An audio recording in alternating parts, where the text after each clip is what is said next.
My name is Erica, and I'm a fourth-generation Alaskan living on Dena'ina lands. Alaska is truly a special place, and the moment that you step onto the tundra or onto the boreal forest, you instinctively honor the first Alaskans for their bold, pioneering spirit and their love of the Great Lands.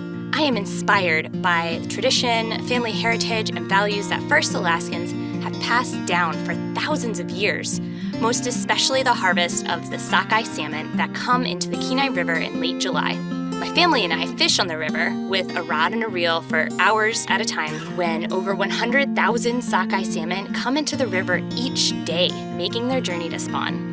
We then process and smoke and can this fish to preserve it for the long winter months. Although arduous and tedious, I believe in the legacy of honoring the land. Everything it provides for us is a gift, and I'm committed to being a lifelong student and a steward of these beautiful, abundant lands. Wells Fargo is proud to be this year's Land Acknowledgement sponsor for the 32nd Annual Women of Achievement Awards.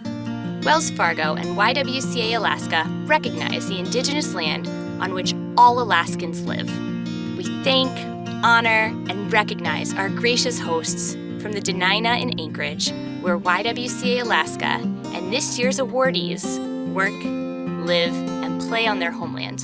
We thank, honor, and recognize the Inupiaq and St. Lawrence Island, Yupik in the Arctic, Athabaskan in South Central and Interior Alaska, Yupik and Cupik, Unungan and Sugpiaq in Southwest Alaska, and Eyak, Haida, Tsimshian, and Tlingit in Southeast Alaska and the Inside Passage. For thousands of years, indigenous people cared for and stewarded the natural world. They took care of the land and the animals that inhabit Alaska. We honor and acknowledge the traditional, current, and future caretakers of this land. Thank you. Hi, I'm Representative Ivy Sponholz. This year's themes of optimism, resilience, vision, and hope, and opportunity are appropriate. The last year and a half have required that we all dig deep to find our inner toughness and resilience in ways that many of us have never had to do before. In many ways, women are exceptionally well primed for this. We face headwinds in our ability to receive the respect and recognition that our efforts often deserve. To continue to push forward day after day in this work, while also parenting, takes incredible vision, hope, and an optimism that tomorrow, next week, next month, or even next year will be better than the one in which we sit. When I think about these traits, I have to think of my mother, who for me is both the ultimate visionary and has exhibited extraordinary resilience in her life today. Ann Sponholz, who was born Ann Hawley, was the oldest of 5 children born to 2 parents who weren't well equipped to parent. Her childhood wasn't easy, but she wasn't beaten down by this experience.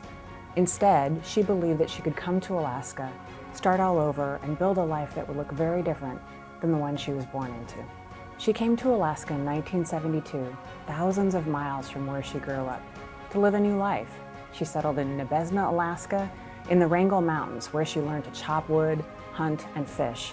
A year later, she gave birth to me in a dry log cabin, which I think speaks to her courage and toughness. My mom is tenacious in her belief that she could raise a strong family despite not having a roadmap.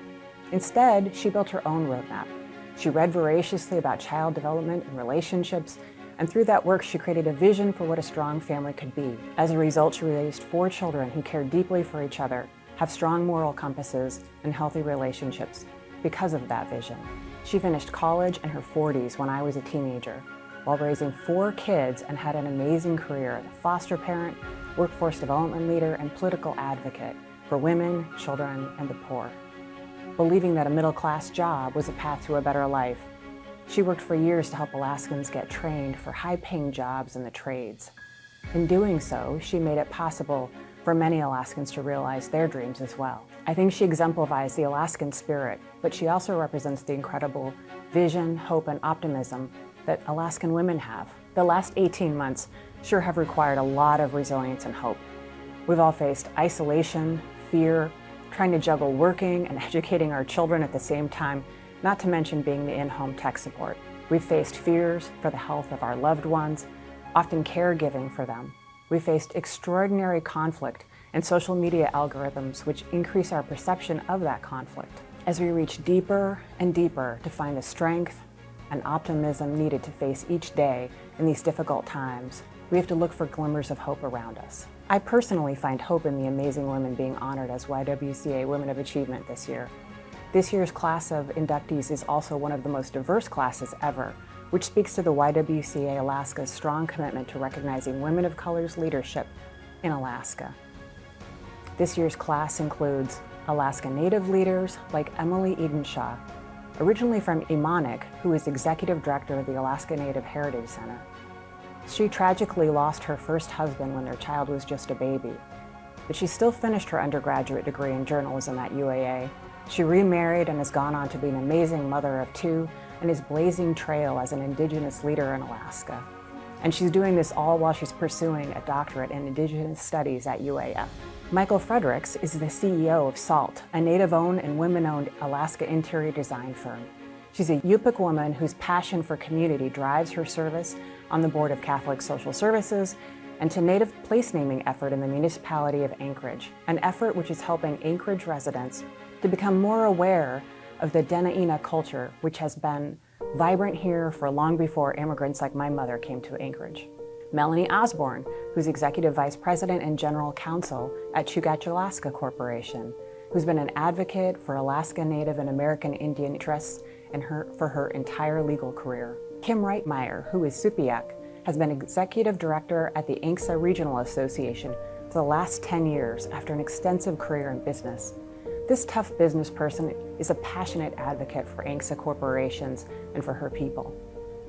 This year's class also includes African American leaders like local artist and retired school counselor Vonnie Gaither, whose work centers people of color and a lot of East Anchorage pride.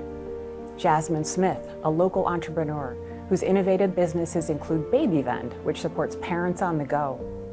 Smith is also a single parent of twins who still manages to volunteer with the Mountain View Community Council on top of everything else in her life. This year's class also includes Alaska's top doctor, Dr. Ann Zink. Where would Alaskans be right now without the calm, compassionate leadership of Dr. Zink?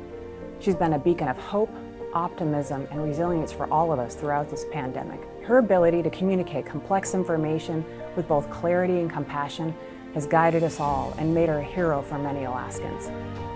Dr. Zink has also demonstrated very aptly that empathy is a leadership trait, proving that many times the best person for a job is a woman. Officer Angie Salvato has worked in law enforcement for 20 years. She's actually eligible to retire in 2 weeks. Congratulations on a career well served. She also started the nonprofit Anchorage Cops for Community, which introduces Anchorage kids to law enforcement in positive ways. Monica Shah is an Indian American woman who grew up in both the United States and India. She is a well-respected anthropologist and currently the Chief Collections Officer and Chief Conservator at the Anchorage Museum. Julie Riley is a retired UAF professor emerita of horticultural for 30 years. She founded the Refugee Agricultural Program at Catholic Social Services in 2007. It's now a 7,000 square foot growing space in Mountain View, which has served as a training ground for hundreds of refugees from across the globe. And as we think about these and all of this year's YWCA Alaska Women of Achievement inductees, I think that we can agree that these women leaders exemplify optimism, resilience, vision, hope, and opportunity. It is these women's passionate commitment to ensuring that Alaska is a better place for their children, your children, their grandchildren, and all of their great-grandchildren makes them worthy of this recognition. So join me in congratulating the 2021 YWCA Alaska Women of Achievement. Hello there, and welcome to this year's YWCA Women of Achievement. Throughout the years, I've been honored to MC this event to help recognize the many Alaska women who have been a positive force in our community and our state. Many times, these are women who have overcome intense challenges and adversity to help others overcome theirs and to mentor them along the way. Which is why the YWCA's commitment to women of all ages, including our youth, is so important.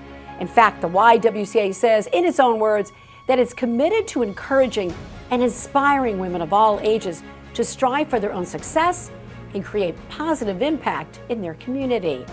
From physicians to business leaders and social advocates, these are women who are not only successful in their own right, but also brought along with them other women to also succeed and brought many important causes and issues to light.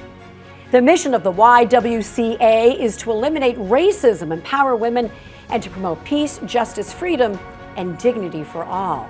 And we are so fortunate that every year we have so many candidates and in turn honorees who work tirelessly and year-round to help Alaskans achieve that goal. To empower each one of us to be part of the solution instead of part of the problem. With a united front for positive works of care and compassion, we can do just about anything. And add to that positive role models to pass on that work and important leadership skills to our next generation. I would like to thank this year's honorees and the hundreds from decades past for dedicating their lives to improving the lives and future of not only women, but so many other Alaskans who benefit from their dedication and work all along the way. On behalf of our community, thank you and congratulations. Welcome to Day 2 of the YWCA Alaska's 32nd Annual Women of Achievement event. My name is Chrissy Colucci, and I serve on the YWCA Alaska's Board of Directors. The purpose of this program is to build an economy that works for all Alaskans, act as a catalyst for systemic change, and dismantle systems that contribute to the perpetuation of poverty, homelessness, and inequality. Over the past year, the YWCA's Economic Empowerment Program conducted 15 virtual job labs, which helped over 700 individuals build resumes, interview skills, and assistance searching for jobs, and launched the Women's Entrepreneur 360-degree program. This free 4 to 6 week online program teaches women how to start their own business and guides her through the process, ultimately connecting her with a community of entrepreneurs across the nation when complete.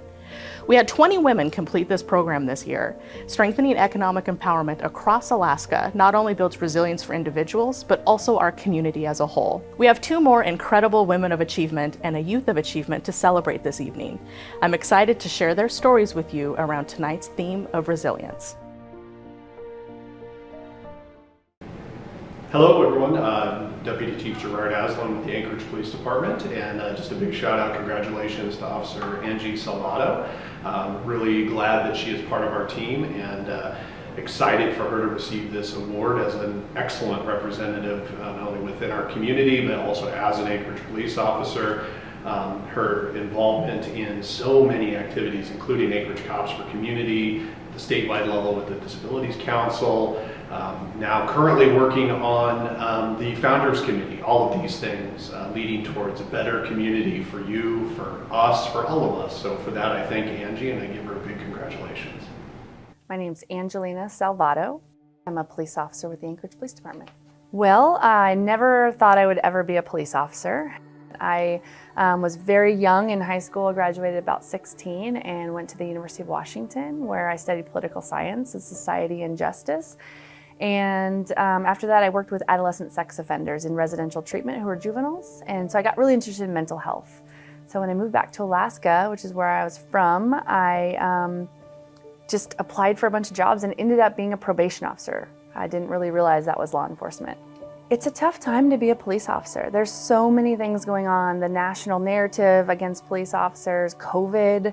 Our officers are beat down. You know, they are fearing COVID, rules change every day.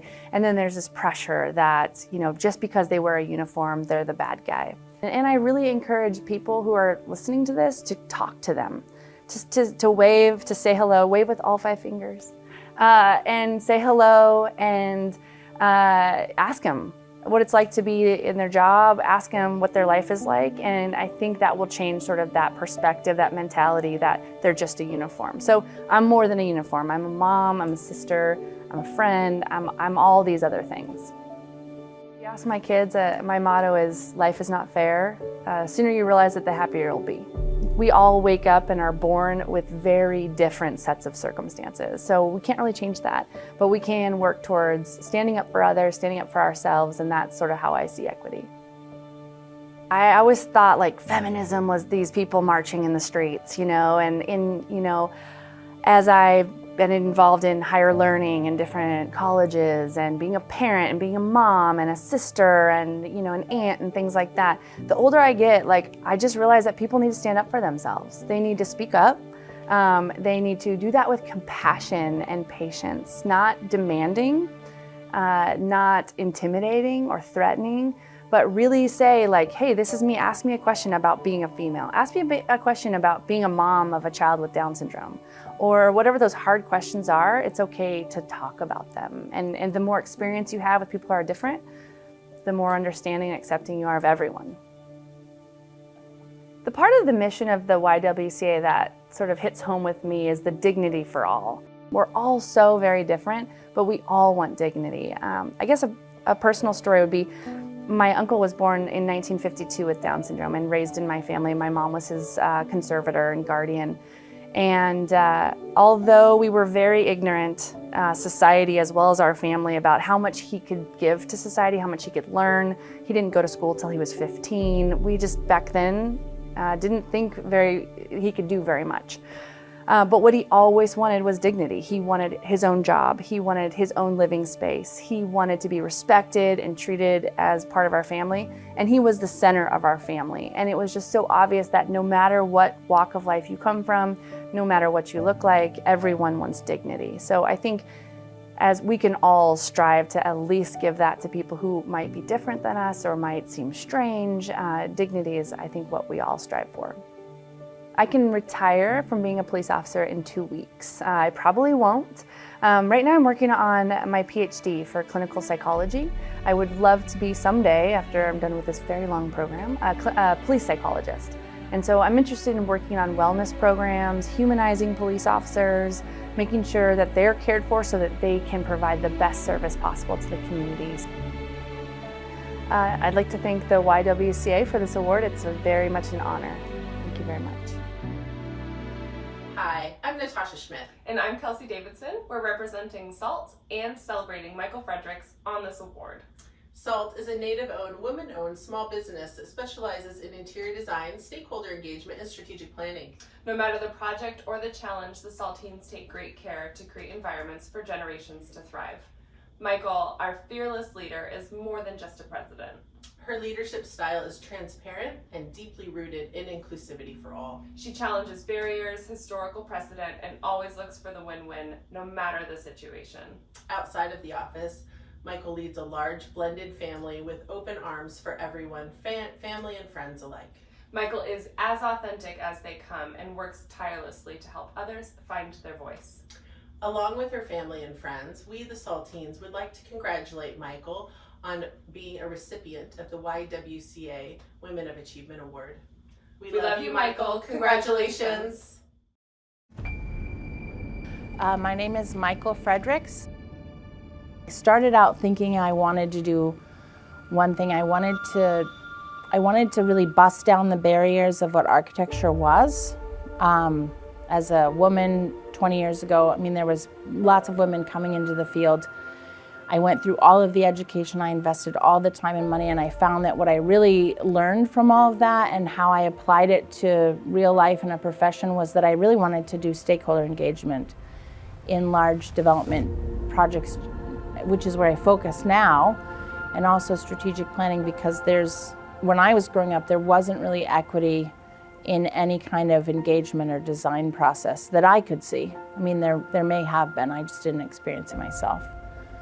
And so I've had this incredible opportunity to take something that I learned and then totally translate it into a different, almost language, using the same building blocks of, the people, the technology, and the economics of a project, and how does that translate into, someone's organization being really successful, or someone, really informing design of a hospital so that it's really client focused. And the great thing about it is it improves not only community, but it improves the bottom line, because the more people are engaged in space, the more they're going to use it, the better it's going to be used. So it's been fun. It's been fun to see that you can take something that you might not translate and then translate it in a million different ways. And I feel like I'm going to translate it in a million more ways in the rest of my career. So 2021 excites me because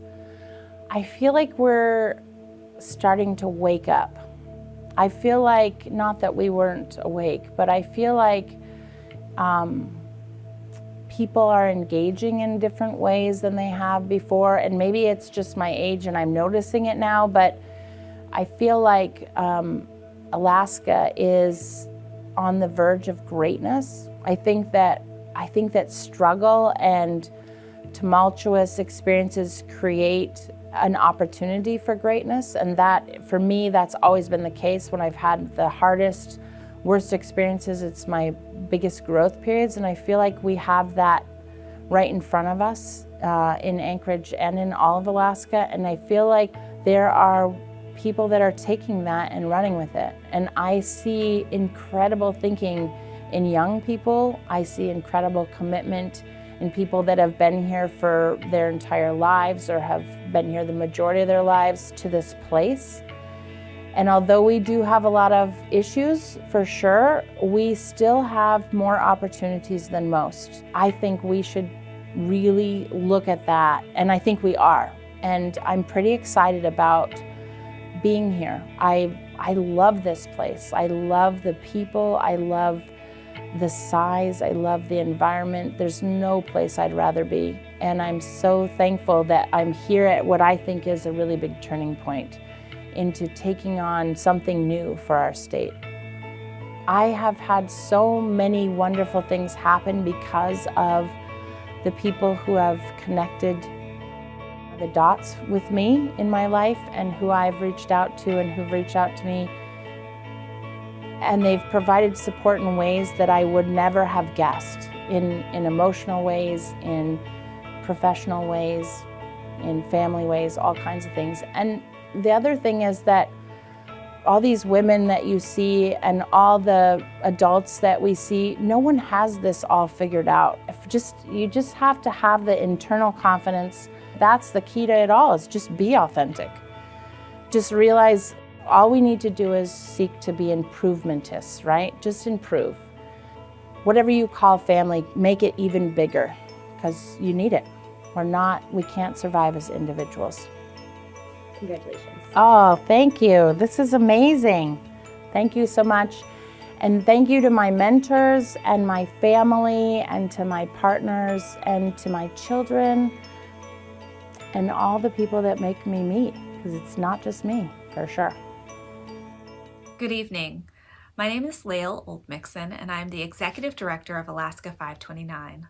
I'm pleased to be here tonight to help recognize and honor the YWCA Youth Award recipients. We were floored when we reviewed the great work and the amazing stories of the award recipients this evening. We commend you for your contributions to community and just want to say thank you for everything that you have done in your communities and around Alaska. We partnered with the YWCA this year to help sponsor tonight's event. And when we thought about what we thought might be a great way to recognize and honor your work, we thought, hey, you know what? What we do is we help families save for future education. So let's help our Youth Award recipients save for their future education. So I'm pleased to announce, in partnership with the YWCA, we will be giving every single one of the award recipients tonight a $2,000 scholarship with Alaska 529. Congratulations and have a great evening. I was born and raised in Bristol Bay, Alaska, a small town called Naknek. I lived there for 16 years of my life, and then I moved to Anchorage recently, about a year ago. I've had a lot of crazy things happen to me, so those crazy things put me to work, and I started working on things for myself and the community. I grew up in a female-dominant family, so a lot of us are very strong women. I was sexually abused for 6 years. So having that happen to me, I decided to put my pain to work and help prevent it for other Indigenous women. A lot of my family has been through things like this, and that's something that definitely pushes me to look forward to working with girls like me and like my family. I started a club called YWCA, also known as Women, is what the abbreviation stands for. What it does is it helps prevent MMIW, which is called Murdered and Missing Indigenous Women. It helps prevent Indigenous women and, of course, other women within my school from going missing, being raped, and being murdered. We make kits to help prevent all these things from happening. We have lots of Indigenous kids, which meant that there's more opportunities for things like this to happen within the school. So I started in the school, but then it started spreading to smaller communities, and people have been buying the merchandise that I make to help prevent this and get the word out. At first it was just me and my brother. We went to work, it was just a little thing. It was us and a counselor, and we just went straight to work with t-shirts, masks, and we started reaching out to other people to help with designs and help make the bags full of things that can help prevent these things. I actually got asked to speak in front of 300 Indigenous kids at my school. And I just spoke from the heart, and they took it really well. And I ended up having 40 more kids in the club and in the classroom starting to address things with me, and it was really nice to just have that. When I think of equity, I think of the past. A lot of women deal with a lot of struggles, and that usually leads to discrimination of their past. For me, I've had 3 family members, 3 very strong women that I've known have gone through drug addiction. They were fighting as hard as they could, and they were still getting discriminated for this, and they were getting a lot of inequality within the community. But they all came out of drug addiction for our family, and they fought so hard to the point where they made it. And for me, it's not a racial problem, it's a discrimination of the past problem. I have 3 plans. My first plan was, of course, be a lawyer. A lawyer because Indigenous people have a lot of struggles. A lot of the time we can't get the jobs that we want. We can't really thrive in environments, and because of that I wanted to step in because they need help. Not all of them can afford top lawyers. I wanted to be that top lawyer for Indigenous people. So that was one of my major goals. The second one is ACA all the way for business. I wanted to make sure that I can open up my own clothing line and everything for ACA just so that we can have our mission grow even more. A lot of the people, even in Anchorage, don't even know what MMIW is. And so that's something I wanted to make sure that I can touch on. And as I grow up and as I get older, I want to have my own warehouse where I can have these things and send them out. The third one was a history teacher. History is my favorite subject in the whole world. And I feel like being a history teacher, I can help have less racism in the schools just because a majority of textbooks are made by white men or women. And I felt that more Black authors for history books and more Indigenous authors for history books can help benefit somewhat, not completely demolish racism, but can benefit it slightly. Whatever is on your mind, something that you've been wanting to do for a long time, push yourself to do it. It's something that's really corny that probably a lot of adults have told you, but it is something that will change your life phenomenally. Because when I started what I was doing, I didn't have any motivation to do it, but once it got started, it was like the momentum carried me the farthest. So if you do have something that is keeping you from doing it, push it aside and just do it, because you'll go places, you'll go far. I want to say thank you to my mom and my dad and all the supportive women in my family, the ones that are strong and kept me going. I want to say thank you to McKinley Jackson for being here for moral support. Love her. And I want to say thank you to my brothers, especially for helping motivate me through this crazy journey. And Miss Hartvigson, the most amazing counselor I could ask for at East High School. So thank you all so much. Wow, what an impressive group of talented Alaskan women. Congratulations to all of this year's awardees. Hello everyone, my name is Stephanie Holthouse, and I am honored to be the board chair for the YWCA Alaska this year. As you know, it takes money to do the work of the Y. Our programs require staff in the community working with individuals one-on-one. These days, that means phone calls, Skype calls, and online classes. This style of work is labor-intensive and expensive, but it yields by far the very best results. It's so important to make personal connections and work with individuals where they are. A lot of women who depend on our services don't have a regular address or a reliable phone number. This means we need to be reliable, accessible, and dependable so they can find us and get the assistance that they need. In these uncertain and changing times, one thing I know is that Alaskans support Alaskans. Our independent state has a long history of supporting our own, and I am here to ask you to support the YWCA. The best way for you to give is to become a member of YWCA Alaska. Members make annual or monthly donations to support the important work that we do. Monthly giving is a great way to provide stable, long-lasting support. It allows you the convenience of spreading out your gift and allows us to plan for the future. Our monthly giving program is called the Tapestry Alliance because monthly givers are so important to us. They're woven into the tapestry and the fabric of our organization. However you choose to give, please give.